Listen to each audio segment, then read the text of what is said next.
সুপ্রিয় দর্শক, আজ আপনাদের জন্য একটি কীটপতঙ্গ নিয়ন্ত্রণের সেরা কীটনাশক নিয়ে এসেছি, যার নাম হচ্ছে নাইট্রো 505 ইসি। যাই হোক, এটিকে আমরা সংক্ষিপ্ত করে নাইট্রো বলবো। এটি কখন এবং কিভাবে আমরা গাছে ব্যবহার করব, এটি কিভাবে পোকাদের উপর বিষক্রিয়া ঘটিয়ে কোন কোন পোকাদের মারে এবং কোন কোন গাছে আমরা প্রয়োগ করতে পারি, কোন সময় প্রয়োগ করলে সবচেয়ে ভালো ফলাফল পাওয়া যায়, এই সব কিছু নিয়েই আজকের এই ভিডিওটিতে আলোচনা করা হবে। আর শুরুতেই বলেছিলাম একটি কীটপতঙ্গ নিয়ন্ত্রণে সেরা কীটনাশক নিয়ে এসেছি। কেন এই কীটনাশকটিকে সেরা তালিকায় রাখা হয়েছে তা জানতে এই ভিডিওটিকে না টেনে শেষ পর্যন্ত দেখবেন। আর আপনি যদি এই চ্যানেলে নতুন হয়ে থাকেন তাহলে অবশ্যই চ্যানেলটিকে সাবস্ক্রাইব করে রাখবেন আর পাশের নোটিফিকেশন বেলটি অন করে দিবেন। এর ফলে পরবর্তী নতুন কোনো ভিডিও আসলে সবার আগে আপনি দেখতে পারবেন। তো চলুন শুরু করা যাক।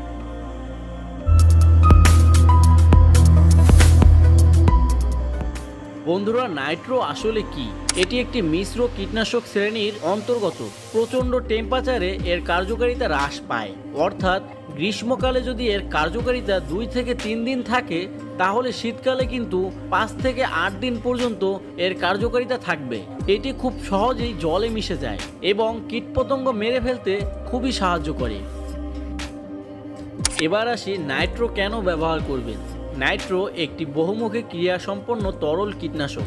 নাইট্রোতে দুটি কীটনাশকের কার্যকারিতা এখানে সমন্বিতভাবে পাওয়া যায় বলে অন্যান্য কীটনাশকের তুলনায় এটি অনেকটা বেশি প্রজাতির পোকা দমন করতে পারে। নাইট্রো বিভিন্ন ফসলের মাটির উপর ও মাটির নিচে ক্ষতিকর পোকা দমন করে। নাইট্রো খুব অল্প মাত্রায় কার্যকর হতে পারে বিধায় খরচ কম পড়ে। নাইট্রো এর বিষক্রিয়তা। এটি পরিবেশের উপকারী বন্ধু পোকাদের উপর অধিক ক্ষতি করে। এছাড়াও আমাদের মাটির মধ্যে থাকা কেঁচোদের মধ্যে কিন্তু মাঝারি বিষক্রিয়তাও লক্ষণ করা যায়। অর্থাৎ এই কীটনাশক গাছের পরাগ মিলনের সময় প্রয়োগ করা যাবে না। তাই এটাকে ব্যবহার করার সময় হচ্ছে সন্ধ্যের দিকে, মানে সন্ধ্যাবেলায়। এটি যেহেতু হলুদ কীটনাশক গ্রুপের অন্তর্গত, তাই এটা প্রয়োগ করার অত্যন্ত 15 থেকে 20 দিন পরে আমরা যে কোনো শাকসবজিকে খাবার হিসেবে গ্রহণ করতে পারি। বন্ধুরা, এবার জানবো নাইট্রো কোন কোন পোকা দমন করে।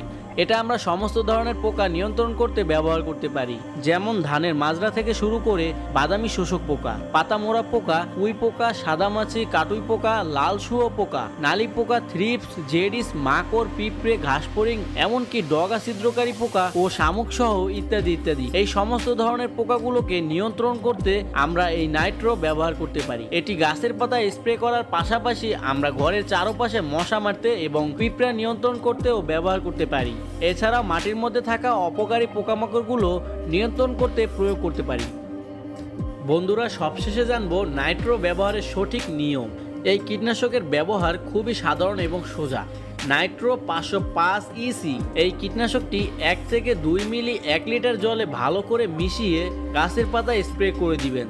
এছাড়াও আপনার যদি ছাদ বাগান থাকে বা ছাদ বাগানের গাছের জন্য 1 মিলি 1 লিটার জলে মিশিয়ে স্প্রে করতে পারেন। আপনাদের যদি 1 মিলি পরিমাণটি বুঝতে অসুবিধা হয় তাহলে আমি আপনাকে সংক্ষিপ্ত করে বুঝিয়ে দিচ্ছি। 1 মিলি পরিমাণ মানে 1 থেকে 2 ফোঁটা। তার মানে আপনি 1 থেকে 2 ফোঁটা এই কীটনাশকটি 1 লিটার জলে মিশিয়ে ভালো মতো করে স্প্রে করে দিবেন। আশা করি আমি আপনাদের বোঝাতে পেরেছি কিভাবে এই কীটনাশকটি আপনাদের গাছে ব্যবহার করবেন। এরপরেও যদি এই বিষয় নিয়ে কোনো রকম প্রশ্ন থাকে তাহলে অবশ্যই কমেন্ট বক্সে কমেন্ট করে জানাবেন। আপনার যে কোনো প্রশ্নের উত্তর দেওয়ার জন্য আমরা সর্বদা চেষ্টা করব। আর হ্যাঁ, এই ভিডিওটি শেষ পর্যন্ত দেখার জন্য আপনাকে অসংখ্য ধন্যবাদ। তো আজকের মধ্যে বিদায় নিচ্ছি প্রিয়। ভিডিওটি ভালো লাগলে অবশ্যই লাইক করে দিও।